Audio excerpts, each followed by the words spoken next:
From the PEP Radio Newsroom, we have this news from President Trump about tariffs.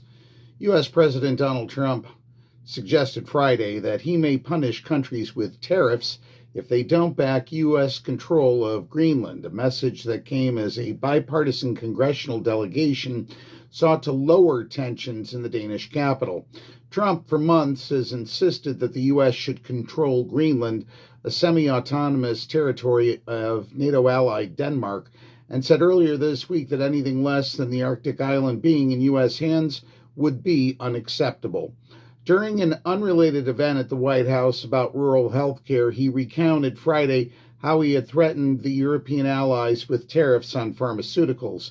"I may do that for Greenland too," Trump said. "I may put a tariff on countries if they don't go along with Greenland, because we need Greenland for national security, so I may do that," he said.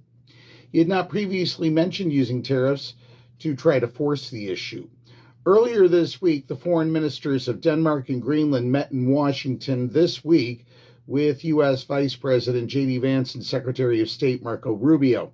That encounter didn't resolve the deep differences, but did produce an agreement to set up a working group on whose purpose Denmark and the White House then offered sharply diverging public views.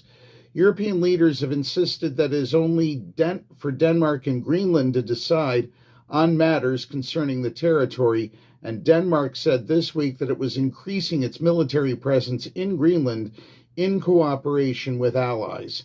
In Copenhagen, a group of senators and members of the House of Representatives met Friday with Danish and Greenlandic lawmakers and with leaders including Danish Prime Minister Mette Frederiksen.